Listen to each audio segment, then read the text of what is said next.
we have Brenna Duncan. She is with 10 Digital Media. And we also have Josh Friedman, who it seems like everybody already knows everybody here, but he's going to share a little bit about California Automated. And so we are going to hear about the importance of education and training up the next generation in the workforce. So I'm going to turn it over to both of you and make you the spotlight speaker. Thank you for joining us. All right, here, put up our little presentation. Everybody can see that, I hope. Yeah, so we are 10 Digital Media. I'm not just going to be selling our product, but 10 Digital Media, we are a full service production house. So one of our little sayings is top down from the ground up. So we do both ground video and we do aerial, and we put it all together, and it's probably the coolest job I've ever had, because I get to go places, I get to meet people, and I get to fly drones. Who else would want that? Like, this is great. So we're going to talk about a little bit about entrepreneurs, being an entrepreneur, and being able to make some decisions based on you as a person and helping you grow your business. And then talk a little bit about how to give back in the form of education, training, as well as representing drones for good. So as you can see, we have a little team here. So we have Josh, Trent in the background, and then me holding the Phantom 4. This is the Inspire 1. Our Inspire 2 was out and about, making friends. So we had to bring the 1. And we have our little booth, and that's kind of our branding. Branding's good. All right. So let's watch our little video. Desi will drop in the chat the link to this video.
Playback's a little choppy. If you want to watch it smooth, you can click on the link, but you guys get the idea, I think. Yeah.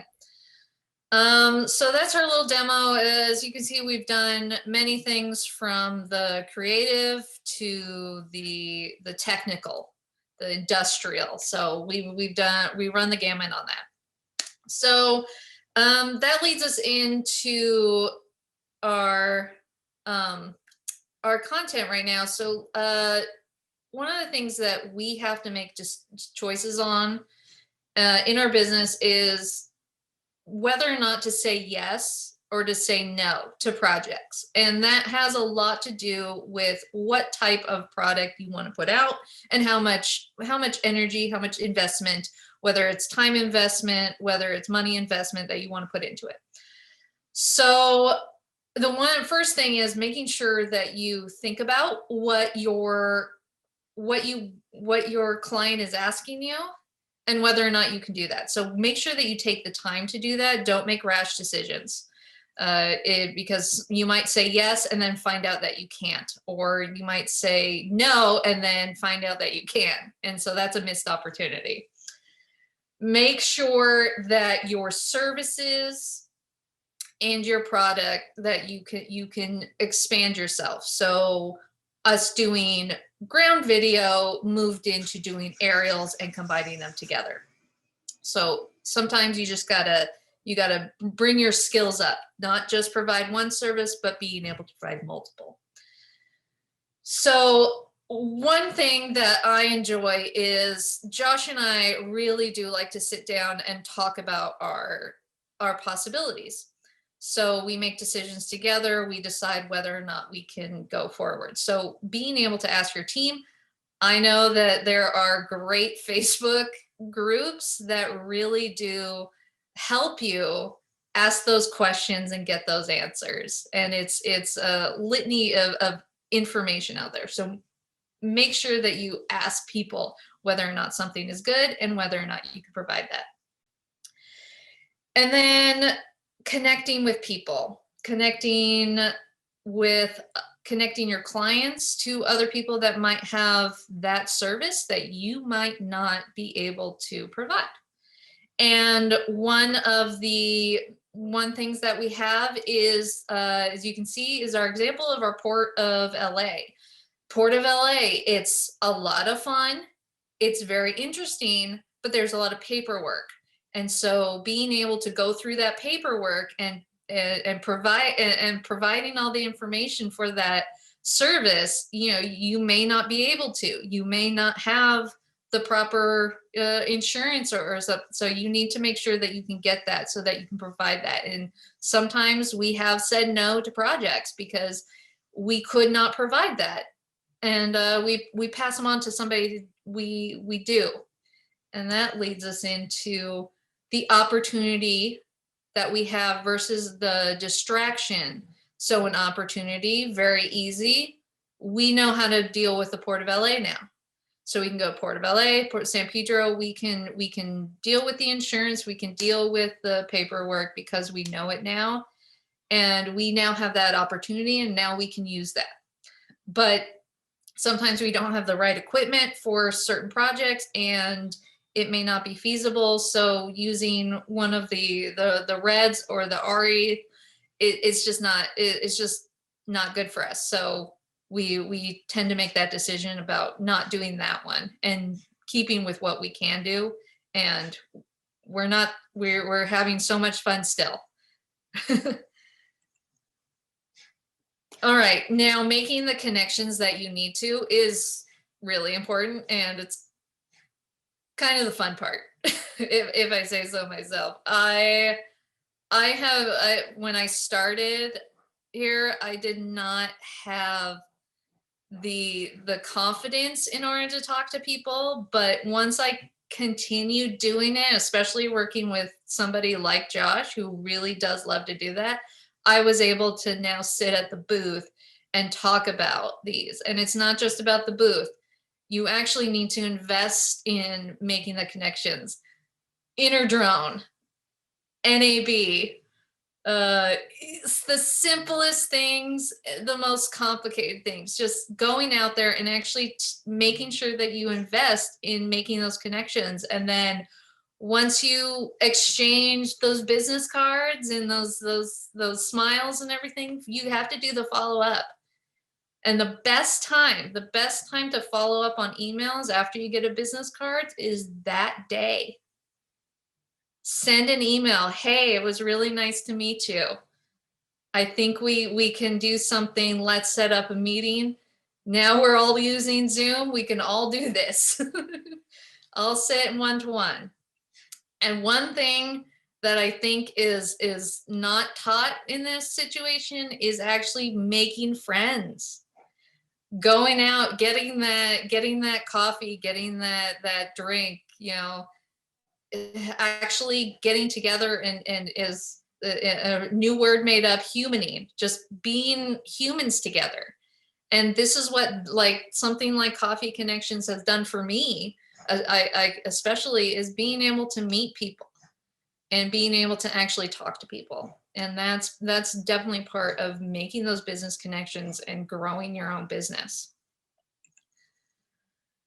Woohoo, upskills. So like we said before, sometimes you have to say no, but sometimes you want to learn something new, and I'm always up for learning new things. And what I tell my students when they like, how do I get into drones? Just be obsessed with them.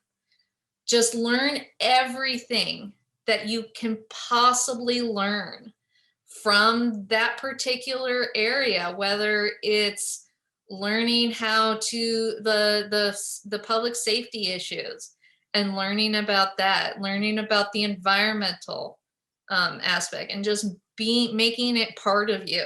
And then that will determine whether or not you can grow your skill, or keep moving on and move on to a different one. Working with others. It is highly important that you work with other people, whether it's a team or whether it's a group, because those connections are so important, and you're going to need somebody backing you. And I've been Josh's VO for many years, and that's how he taught me. Is I literally told him that he's going to hire me once he teaches me, and he did. And we've been working very well together that way. And I've been working with others the same way, just being there for them. Connecting with other people, making sure that you know other people with other skills. Sometimes we have to send somebody off to survey work because we can't do it. So you send somebody off to survey work and you work with them. And as always, sometimes if you can't find those skills, if you can't take the time to do it, say no. It's not gonna hurt you. And then maybe come back to something like that later. So as you can see, we have the 150th anniversary of Santa Ana City. Was that it? I believe so. Yeah. So we have in the blue, we have the the police officers. The white, we have the city workers, and then the red, we have fire. So we were able to work with them. And then of course, our little more creative down below with our top down, just having some fun. I'm sorry to interrupt. I was gonna say the bottom right, that's the same site, by the way. That person lost their view over a few years. But that's the exact same hot tub it's sitting on that I fly off of on a patio. Mm-hmm. This one over here, where we had to shows that we upgraded the drones. We went from the Inspire 1 to Inspire 2. So much fun. And they upgraded those condos. You can still buy one for 18 million if you want it. It's almost done, isn't it? Yeah. We're gonna do the final product. we have to do the final one. 6 years later, yeah. But we're also combining like time lapse with that, so it's combining those skills together. So, all right, I'm gonna exchange over to Josh, talking about education, not just your providing education, but also being able to like investing in those skills and going to boot camps, going to trainings, and getting a little better. Josh, over to you. Thank you, Brenna. First of all, Brenna mentioned she's been working for me for a while, and I think a lot of training has gone into Brenna, and I'm just proud of you for putting this together today and for doing a great presentation on behalf of the company. Thanks to everybody else who's watching. Keep this slide up for a minute, but I'm going to share a presentation really quickly of a website that we've developed for drone education, but I want to give a little bit of context and background.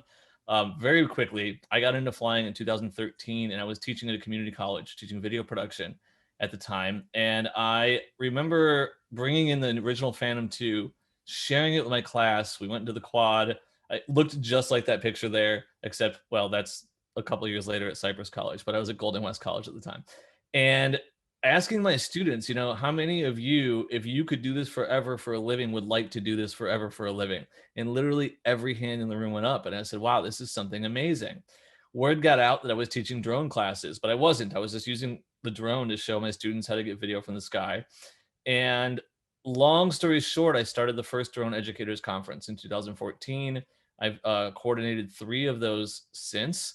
Obviously, it's been a couple of years since the third one. We were going to do one last year. We decided not to.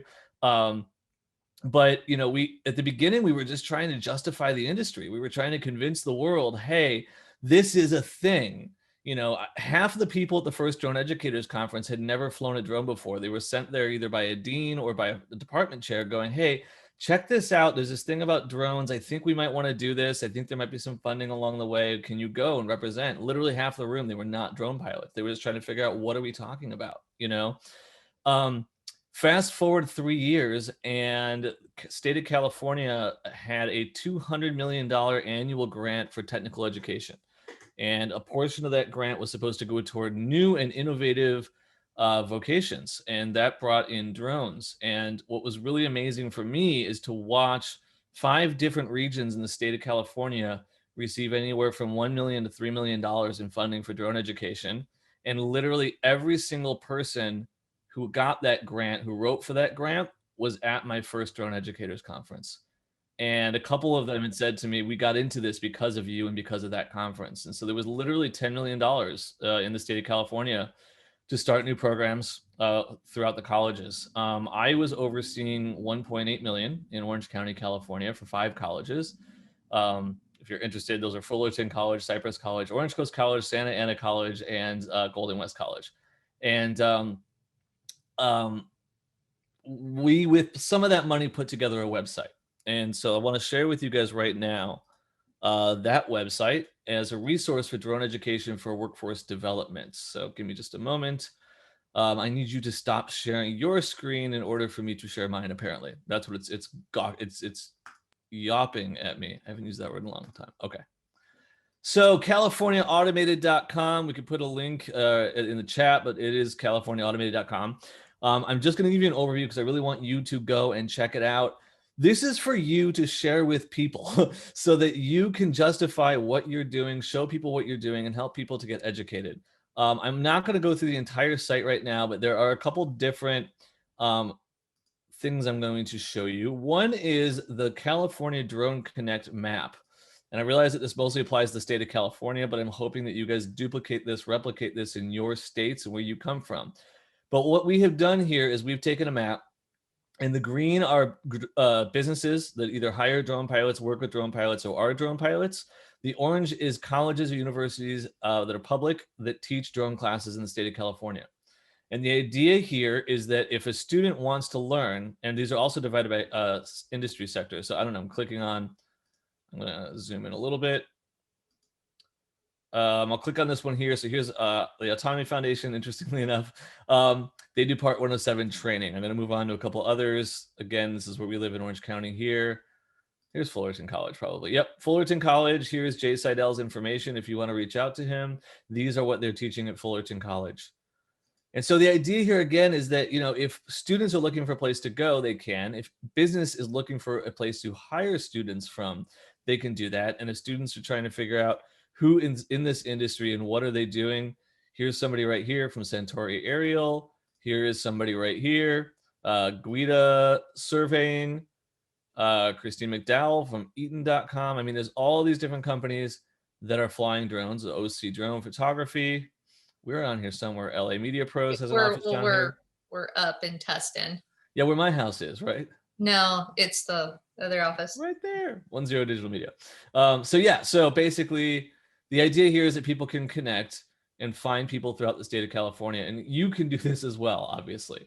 Going back for a second, the second thing I want to share on the site is that I have taken the entire drone industry and divided it into 14 industry sectors. Sorry, Yogi wants to go sleep under the couch. And most of these are the general education sectors that you are aware of already or should be.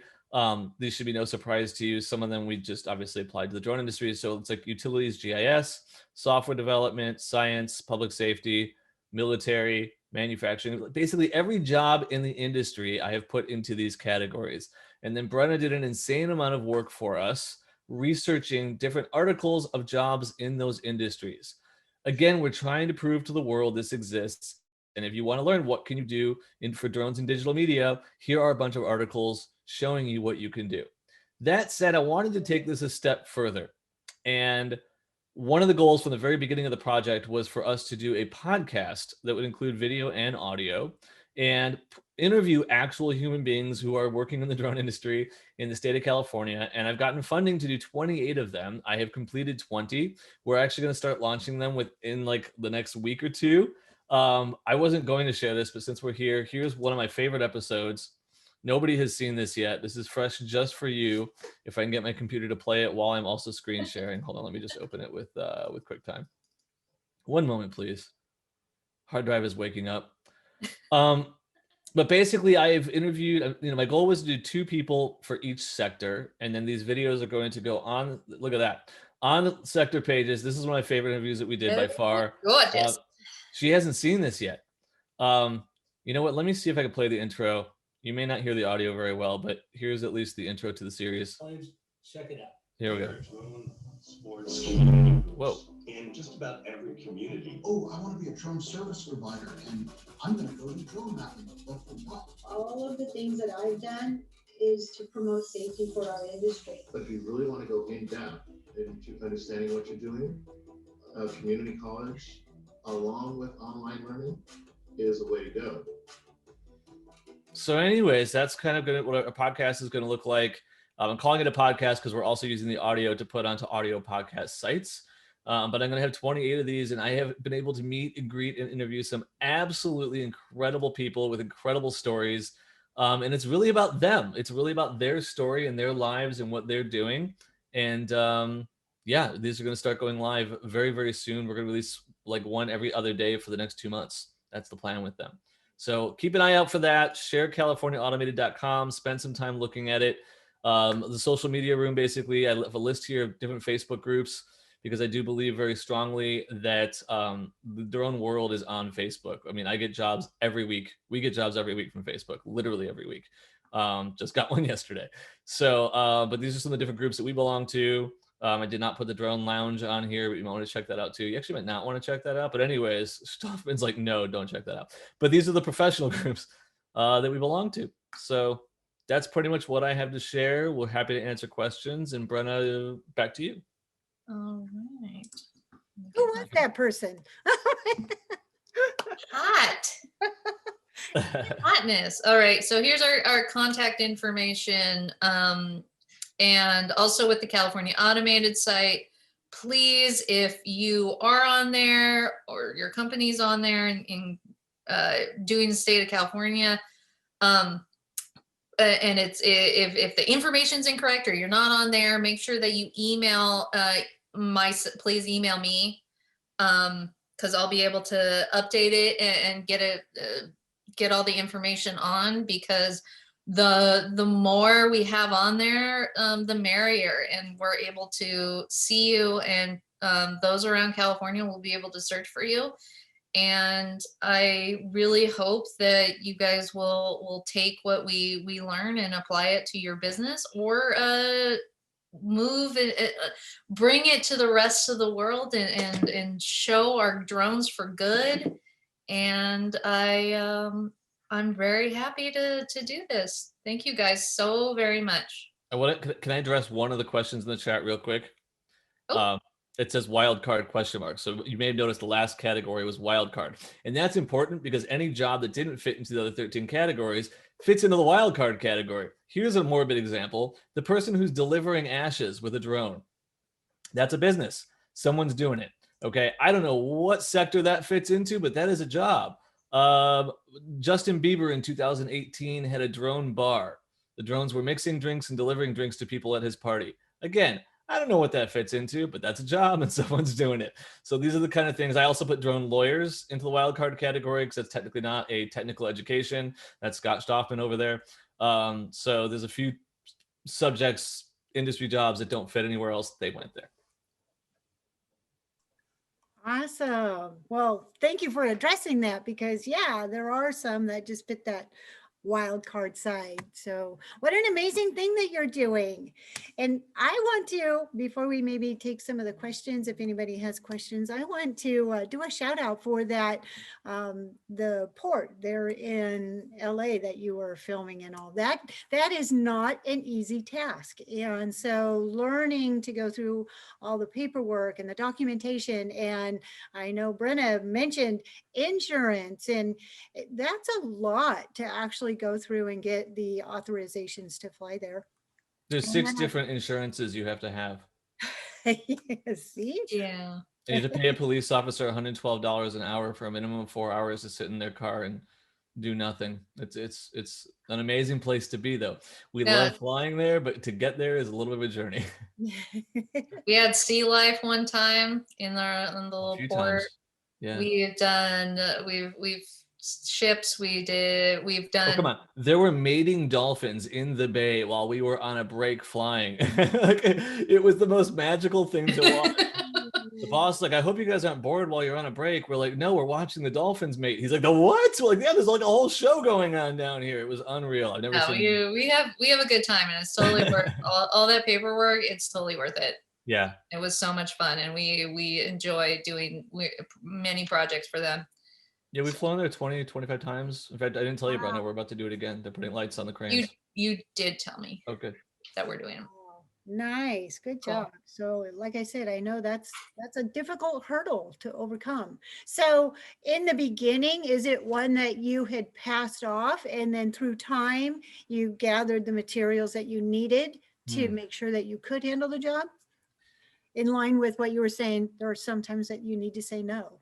So I think I'll take this one just because I don't think you were with You me. started. This one. So we've Right. been doing this for a while, and frankly, there weren't any rules when we started doing it. So Hmm. I think the big shock was like, all of a sudden, wait a minute, the port just made laws. What do we have to do? Like, what? Like, we've been doing this for a year already. What's going on? So we have discovered, and it helps if you are working for one of the terminals, because they have direct connections to everybody, obviously, because they run the terminal.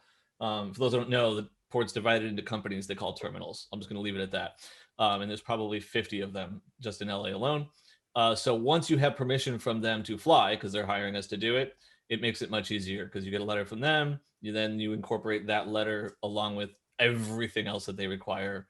And then they're now requiring 45 days lead time, which is new as well. It used to be 15. So Basically, like, it's easy to get discouraged about doing all that work, and having the port authority come up to you and ask you what you're doing there. It's very easy to get discouraged, but when you really put your mind to it and really work on it, you can get these fantastic jobs that really not very many people get.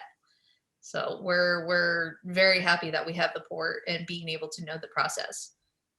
I want to thank you both very, very much. Awesome job. Thank you for all the knowledge that you've shared with us. Yes. That kind of wraps it up.